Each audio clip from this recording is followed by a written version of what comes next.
Hey y'all, Unit 4 Day 1. Let's do some trig graphing. Before we get to doing our trig graphing, what I'm going to do is this little makeshift coordinate plane. I want to draw a unit circle around it. That's the best one I've done so far. Okay, and over here, I'm going to plot our quadrant angles, and then I'm going to give you those coordinates over here. It's 1, 0. Here it's 0, 1. Here, -1, 0. Here, 0, -1. Wow, okay, now let's start graphing. So here's what we're going to look for. At 0 radians, which is here, we're looking for the sine value, which is there. At pi/2 radians, which is here, we're looking for the sine value, which is there. At pi radians, here, we're looking for the sine value. At 3 pi/2 radians, we're looking for the sine value. Here's 3 pi/2. There's the sine value.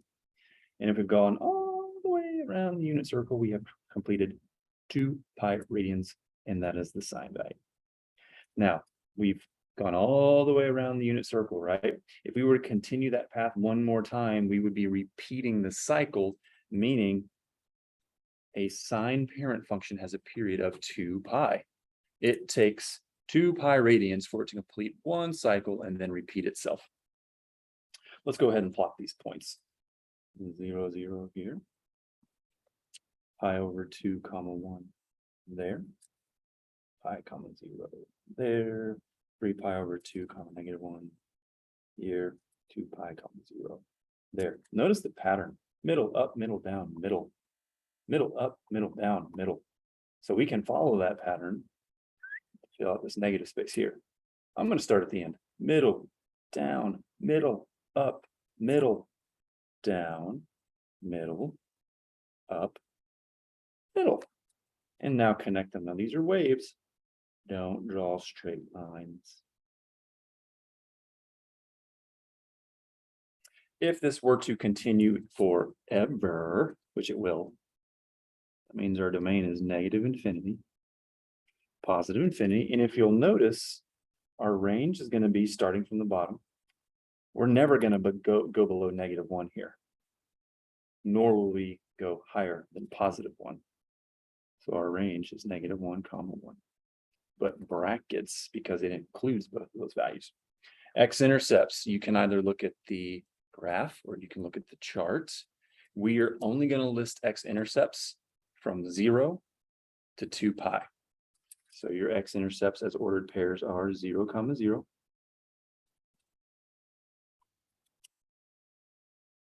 Pi, 0. 2 pi, 0. Y-intercept, right there. 0, 0. Nothing to it. All right, now let's graph a cosine wave. I'm not going to draw the unit circle, but I'm going to give you those coordinates once again.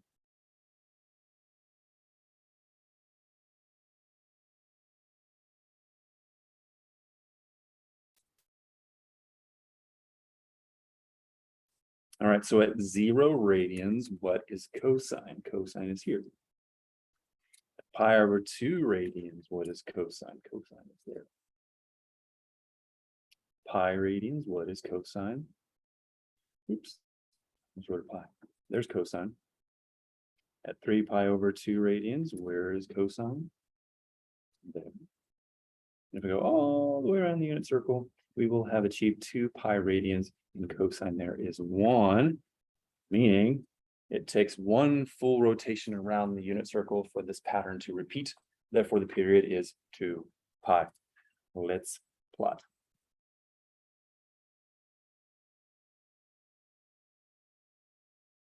Okay, notice the trend here. Up, middle, down, middle, up. So if we follow that pattern in reverse, we can complete the negative portion of our graph. Up, middle, down, middle, up, middle, down, middle, up, connect, Remember, waves, not straight lines. Our domain and range is going to be the same as our sine wave. X-intercepts are a little bit different. We have an x-intercept there.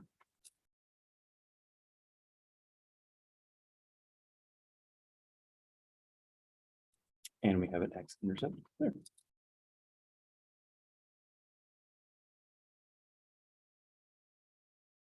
Our y-intercept occurs here.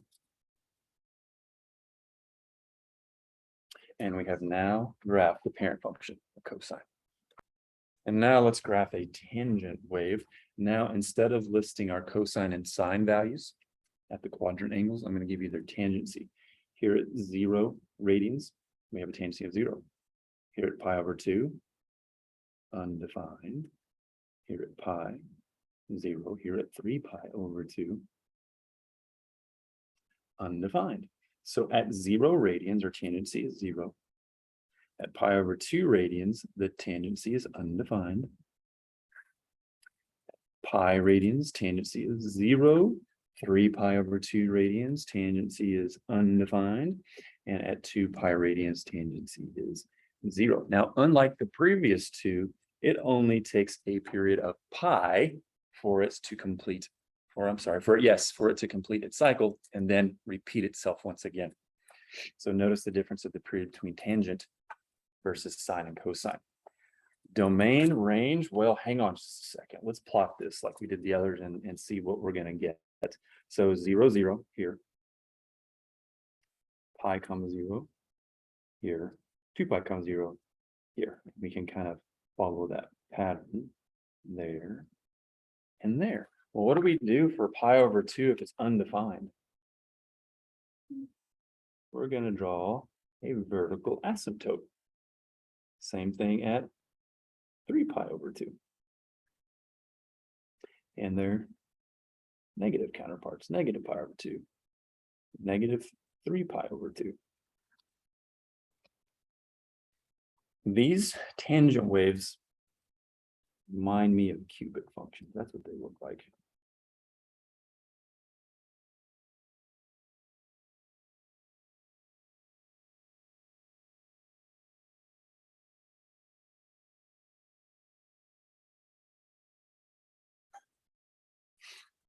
All right, those are your parent functions. 7 through 10 on the back of our notes is a little bit different than what we did in Unit 3. So just to give you an example, Unit 3, they might have asked you something similar to what is sine of pi over 6? In that case, your answer would be 1/2. What they're doing now is they're saying sine of what radians will give you an answer of negative 1/2. So we'll have to approach these a little differently. Now, I have given you a little unit circle cheat sheet. And if you'll notice, really the only ones that we need to know in quadrant 1 are pi over 3, pi over 4, and pi over 6. Now, here's where this cheat sheet comes in handy. We've already been taught all students take calculus. I shot a video on this other cheat sheet. I don't know if you saw it or not, but over here in quadrant 2, there's a pattern. We can determine our radians here, their denominators and numerators, by following the pattern. If I'm starting with the denominator, 6, 4, 3, 3, 4, 6. 6, 4, 3, 3, 4, 6. All of those quadrant angles, those would be their respective denominators. Now, in order to find the numerators, all you got to do is look at the denominator and do one less than that. In quadrant 3, you would look at the denominator and make it one greater than that. In quadrant 4, you would look at the denominator, multiply it by 2, and then subtract by 1. So if you remember this pattern, it makes this stuff pretty easy. Now you're also going to need this. I'm sorry, that's the notes. This. You're going to need to remember your sine values and have that cheat sheet handy. Remember, this won't be provided for you. You're going to have to come up with this. So how I would approach these is, rather than worrying about, okay, sine of what radians are going to give me negative 1/2, let's just figure out, well, which radian's sine value will give us positive 1/2. Positive 1/2 sine, that's the pi over 6 family. So pi over 6 radians is going to give us 1/2. We know that we have a pi over 6 over here in quadrant 1, quadrant 2, quadrant 3, and quadrant 4. We know that all students take calculus. We need our answer to be negative. So it's not going to be the radians in quadrant 1 because all things are positive there. It's not going to be the radians in quadrant 2 because sine is positive. These are the two quadrants where sine is negative. So now we know that our final answer is going to be pi over 6, but we don't know what the numerators are unless you follow this cheat sheet here. In quadrant 3, it's 1 greater than the numerator. In quadrant 4, it's 2 times the denominator minus 1. So 6 times 2 is 12, and minus 1 is 11. So your answers for example 7 are 7 pi over 6 and 11 pi over 6. Because if we were to plug either one of them in, they would give us an answer of negative 1/2. Okay, here we have example 8. So cosine of what radians are going to give us an answer of positive root 2 over 2. So I would be looking for cosine. Which one of these is the root 2 over 2? And then what family is that? Pi over 4. Pi over 4 here, there, there, and there. All students take calculus. We need for cosine value, we need it to be positive here. All things are positive in quadrant 1. So one of our answers is pi over 4. Only sine is positive over here. Only tangent is positive over here. And only cosine is positive here. Now, do you remember the hack? If it's in quadrant 4, multiply the denominator by 2, subtract by 1. 4 times 2 is 8. Subtract 1 to get 7. These are your two answers. Cosine of pi over 4 is root 2 over 2. Cosine of 7 pi over 4 is also root 2 over 2. Looking at example 9, tangent of what radian will get us negative 1? Here's tangent. Here's 1. Let's not worry about the negative 1 right now. We know tangent in the pi over 4 family is going to produce a 1 of some kind.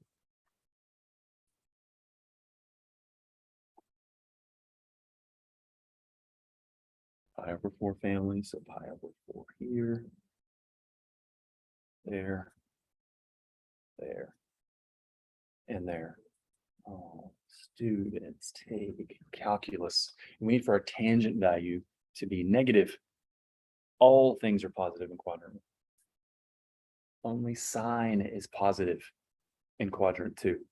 So this is one of our answers. Only tangent is positive in quadrant 3.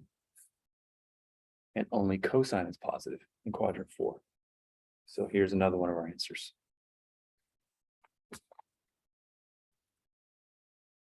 In quadrant 2, the pattern is 1 less than the denominator. In quadrant 4, it's 2 times the denominator, minus 1. Those are your two answers. Tangent of 3 pi over 4 is negative 1. Tangent of 7 pi over 4 is negative 1. All right, I'm going to work through this one slowly and silently so you can practice and then check to see if you get it.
Those are your two answers. 11a through f, those aren't too bad.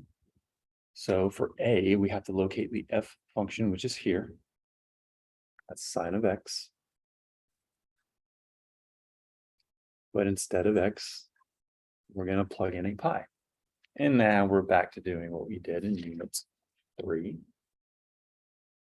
Pi is here.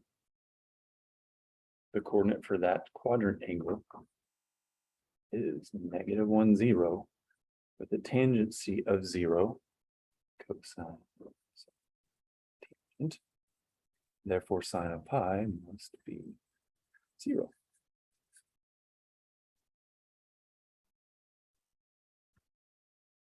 Example G.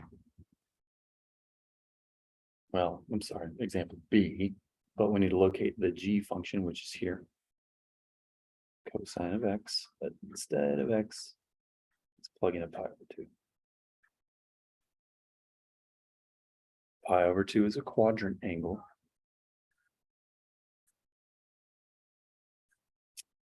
This is the coordinate.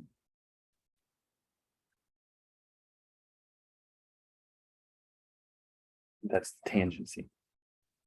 So what do you think your answer is? There it is. Example C, let's locate the h function here. Tangent 3 pi over 4.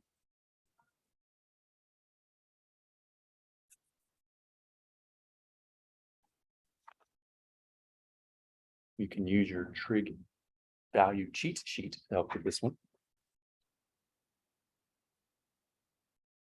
Which one of these is the pi over 4 family? Here. So we know our answer is going to be 1. But what we have to determine is, well, is that going to be positive or negative? You have to remember which quadrant 3 pi over 4 falls in.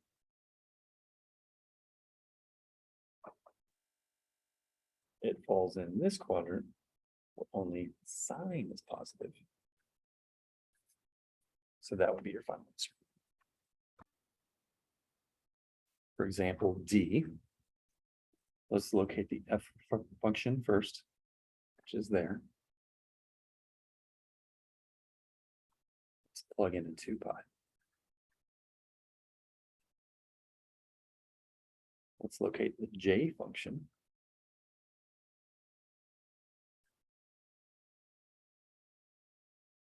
And we're plugging in a pi over 3.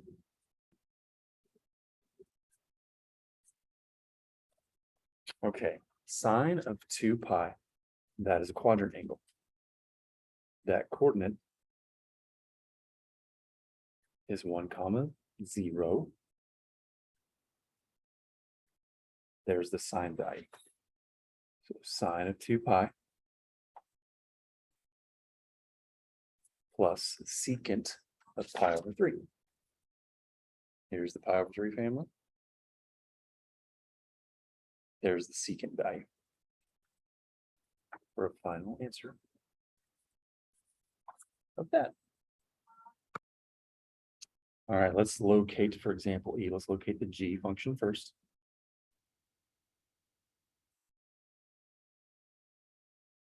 Plug in 120. Locate the F function. Plug in 210. Okay, cosine of 120. We had our unit circle or coordinate plane. 120 would be here with the reference angle of, so we need to use this family here. That cosine value is 1/2. Now we are in quadrant 2. All students take calculus. The only thing positive in quadrant 2 is sine. Therefore, we need to make that negative. Minus sine of 210, which would be there. which would produce a reference angle of 30-degree family is here. Oops. 30-degree family is here. We need the sine value.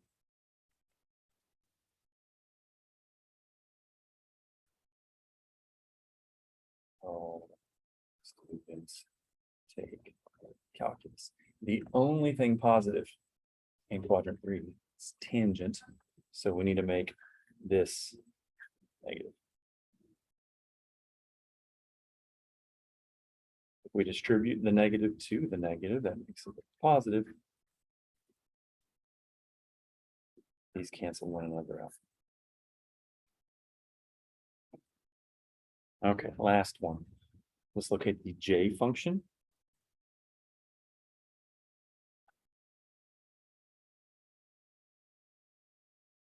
Plug in 60 degrees. We're going to multiply that with the H function.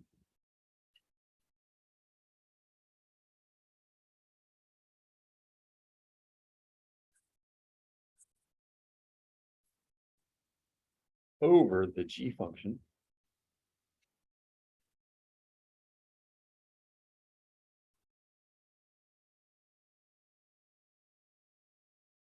And now we can start working from left to right, top to bottom. Let's first locate secant of 60 degrees. 60-degree families here. Secant value is there. Tangent of negative 45. Let me give you a coordinate plane here. That's where negative 45 is.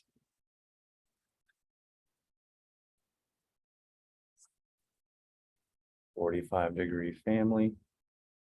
Tangent value. But notice what the only thing that is positive in this quadrant. Over cosine of negative 180. Which would be here.